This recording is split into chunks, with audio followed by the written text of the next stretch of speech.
चीनी और नमक 10 कंपनियों का लिया जाता है। बड़े नाम जो है आपकी ज़बान पे नाम होगा तो 10 नाम ऐसे हैं कि जिनको टेस्ट किया गया है इंडिया के लैब के अंदर और वहाँ पे उनके अंदर पाया गया है मैक्रोप्लास्टिक। और उसके बाद इसके पीछे बहुत बड़ी रिसर्च आई है, वो मैं आप लोगों के साथ शेयर करूंगा। और आप लोग कहाँ से सेफ हो जाओगे, अब कैसे सेफ हो जाओगे, ये मैं कोशिश करूंगा आप लोगों के साथ डिटेल्ड शेयर करने की।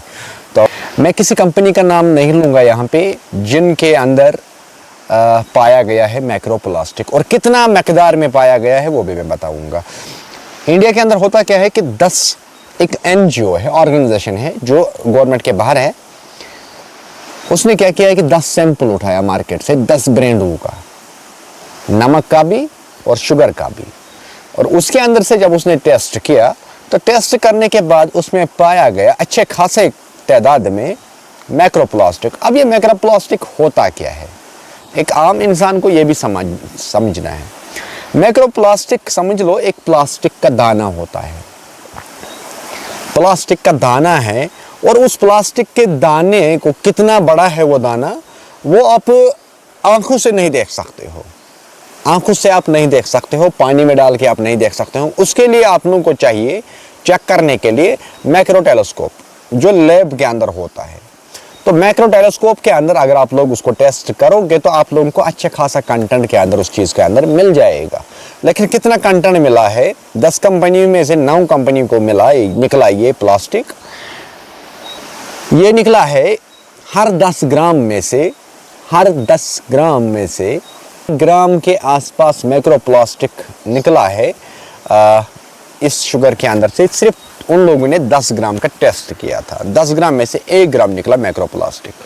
अगर हम इसको अच्छे खासे कैलकुलेशन में देंगे तो 10 ग्राम में 1 ग्राम तो 100 ग्राम में 10 ग्राम, यानी कि 1 किलो के अंदर 100 ग्राम, 1 क्विंटल के अंदर 10 किलो, ऐसा समझ लो सिंपल भाषा में। अब इसके अंदर मैक्रोप्लास्टिक है तो हमें क्या लेना देना है, हम क्यों परेशान हैं। सॉल्ट और शुगर आज के टाइम पे ज़िंदगी का एक अहम चीज़ बना है।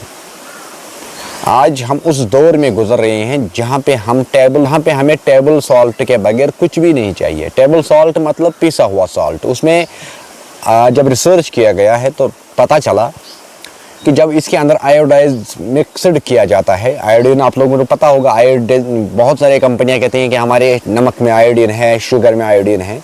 तो वो आयोडीन मिलाने के चक्कर में जब उसको मिलाते हैं तो उसमें बहुत सारा रिसाइकलिंग की जाती है।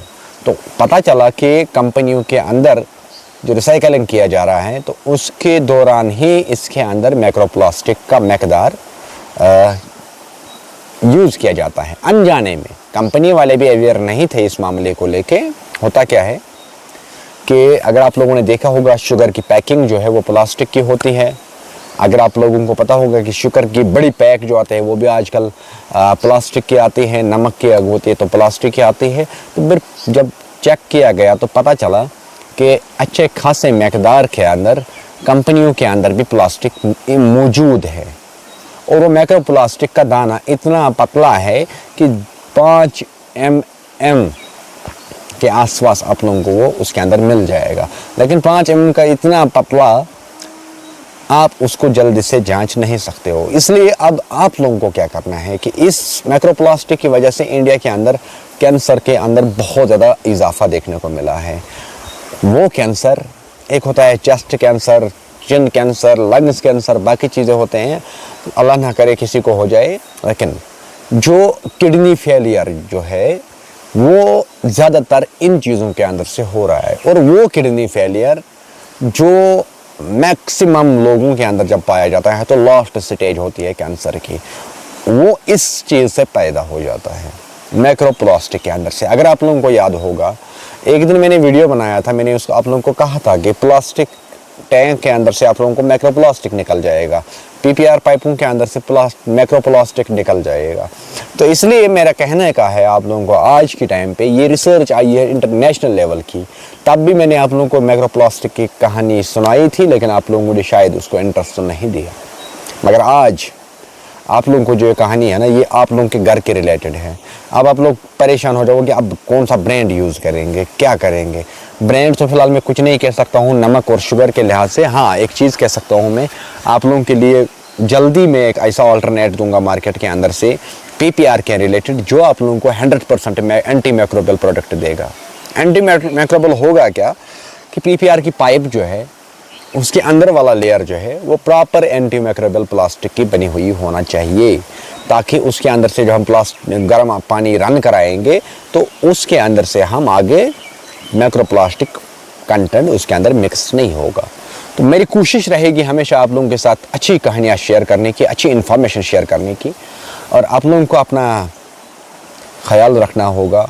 मैं आप लोगों को प्लम्बिंग फील्ड के यहाँ से हर एंगल से बचाने की कोशिश करूँगा, लेकिन इसके साथ साथ मैं आप लोगों को एक साइड से अवेयर कर दूँगा। सामने जितने भी साइड है आप लोगों को, आप चाहे तो एक आज के टाइम पे प्रोडक्ट ले लो, उसके अंदर आप लोगों को माइक्रोप्लास्टिक मिल जाएगा।